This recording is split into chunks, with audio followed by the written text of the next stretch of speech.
cura que Deus realiza em nossa vida passa muitas vezes pela reorientação dos nossos caminhos. A cura pelo pensamento, que somente quando estamos curados do pensamento é que nós somos capazes de encaminhar soluções para os nossos problemas, ou até mesmo para reconhecer que estamos no caminho errado. As nossas enfermidades nos chegam pelo nosso pensamento, sobretudo nos dias de hoje em que nós pensamos tão mal, porque somos pouco estimulados a um pensamento mais profundo, mais abrangente. Tenho dito isso, você já me ouviu falar tantas vezes. É uma característica da pós-contemporaneidade, pós-modernidade, sei lá que nome nós podemos dar a nós neste momento.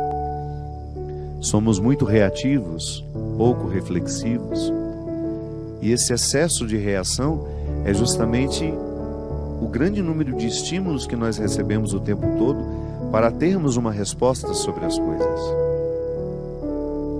O tempo todo nós precisamos ter uma opinião formada, precisamos nos posicionar, né? Ainda que a gente não tenha refletido o suficiente para tomar aquele posicionamento, ainda que a gente nem tenha respostas para aquelas perguntas, nós associamos as nossas reações ao nosso estar vivo. E é tão estranho isso, né? Perdemos a fecundidade porque estamos reativos demais. Você experimenta isso na sua vida, e cada um de nós experimenta de acordo com os estímulos que temos. O mais estimulado certamente terá ainda mais necessidade de se posicionar, porque ele está presente em tantos lugares, de tantas formas. Eu vejo pelo WhatsApp, né? Se você participa de muitos grupos, o tempo todo você é estimulado a sentir raiva, a ficar em paz, depende do conteúdo do grupo, a dizer, a falar, a posicionar-se. E isso vai gerando um déficit dentro de nós. Às vezes nós estamos exaustos ao final do dia e a gente não sabe por quê. É um cansaço mental mesmo de ter dado conta de tantos estímulos, respostas a muitos estímulos. Eu pessoalmente, minha gente, acho que vai ficar cada vez mais difícil nós sermos homens e mulheres fecundos, porque a fecundidade exige o contrário, né? Exige recuo, silêncio, serenidade, tranquilidade, tudo que hoje nós não temos. Eu costumo dizer que nós somos protagonistas de um tempo que nunca houve igual em outro momento da história da humanidade. Nós já tivemos muitos fenômenos iguais, parecidos em momentos diferentes da história. Mas isso que hoje nós vivemos, de termos este excesso de comunicação à nossa disposição, esse excesso de informações, nunca na história da humanidade as pessoas foram expostas a isso. Então nós somos protagonistas de um tempo que ainda não foi suficientemente vivido para saber as consequências disso em nós. Estamos estimulados o tempo todo, temos uma facilidade imensa de nos comunicarmos, de nos conectar com outras pessoas. Os nossos filhos já estão nascendo assim. E as consequências nós ainda não vimos, porque nós estamos protagonizando. Ninguém viveu isso antes de nós para a gente saber o que isso causaria. Nós já sabemos o que o excesso de sal faz na vida de uma pessoa, porque muitas gerações já morreram antes de nós por conta do excesso de sal na alimentação. Nós já vimos muitas pessoas morrerem por causa do cigarro, porque outras pessoas viveram antes de nós. Eu fico pensando, né? Até que a ciência chegou à conclusão, a associação do câncer com o tabaco, quantas pessoas, quantas gerações inteiras morreram sem saber que usar aquele cigarro, fumar aquele cigarro, estimularia células cancerígenas, produção de células cancerígenas. Quantas pessoas morreram por não saberem que o excesso de sal elevava a pressão arterial, aumentava o risco de AVCs, as pessoas morriam disso e a gente nem sabia o que tinha acontecido com elas. Em outros séculos, as pessoas morriam de um fenômeno que é comum ainda hoje, claro. As coisas não mudaram, o sal continua fazendo mal. Só que hoje nós somos conscientes, né? Já avançamos para compreender aquilo que foi vivido antes de nós, com os olhares auxiliados pela ciência. Então nós já sabemos que cigarro mata. Então se hoje eu acendo um cigarro, eu já acendo consciente do mal que ele me provoca. É por isso que é tão estranho, né? O vício é uma mobilização cerebral que nos faz esquecer dos malefícios daquilo que nós procuramos. Então, quando eu estou viciado numa determinada situação, eu fico cego para aquilo que é maléfico no que me vicia. É por isso que uma pessoa, mesmo estando consciente de que o cigarro faz mal, ela acende o cigarro mesmo assim e continua alimentando um ciclo de morte, porque joga para dentro do corpo o tempo todo substâncias tóxicas que fazem mal. É estranho por que a gente escolhe isso, né? Mas faz parte. O álcool é a mesma coisa. Quantas pessoas morreram antes de nós? Consequências do álcool. Então hoje nós estamos protagonizando um tempo que nos priva, um estilo de vida que nos priva muito da quietude, do silêncio, da concentração. Eu lhe desafio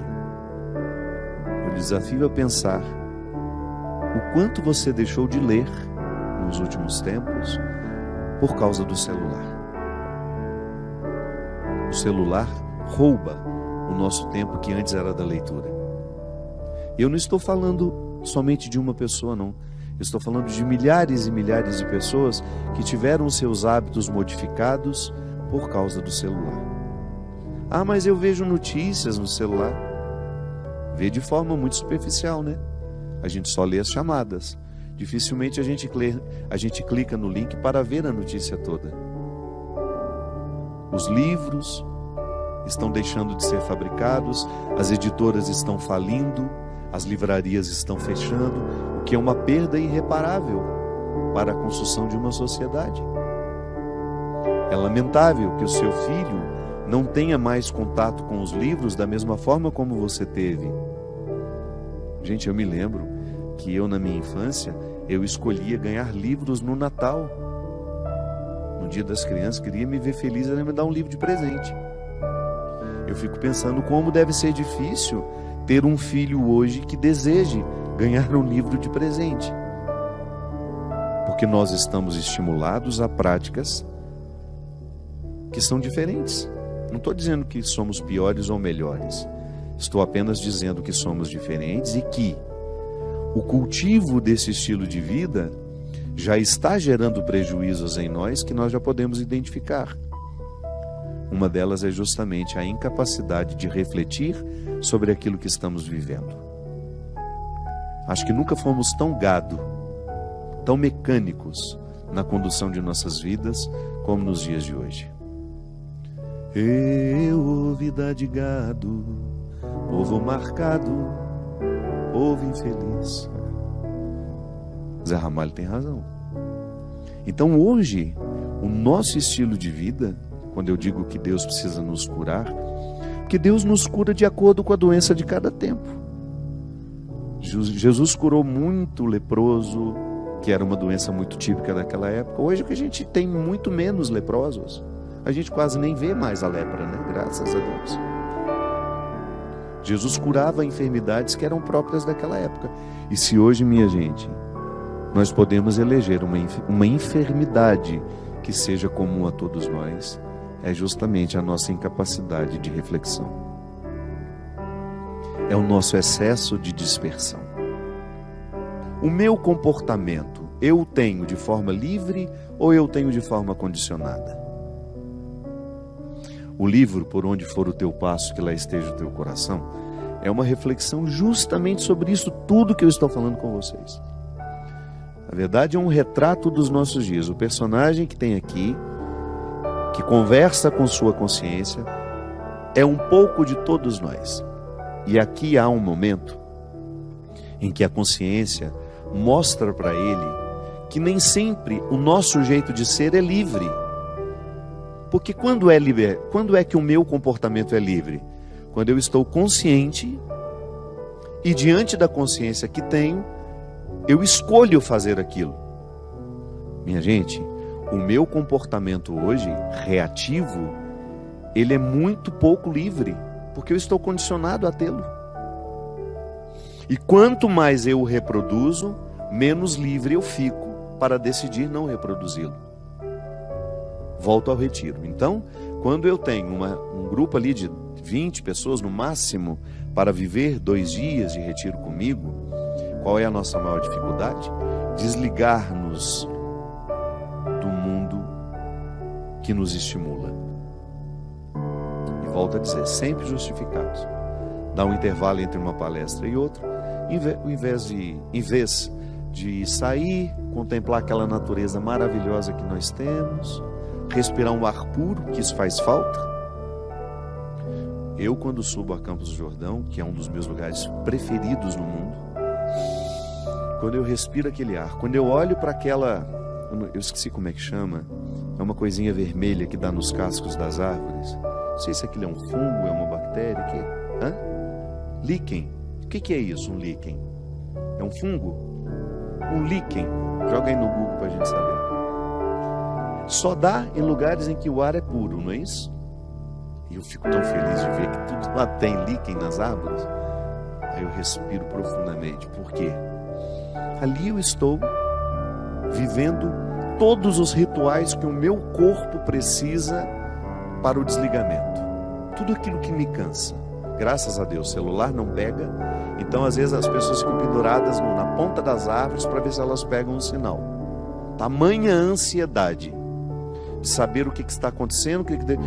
Nós temos uma pretensão de comandar o mundo que é uma coisa absurda.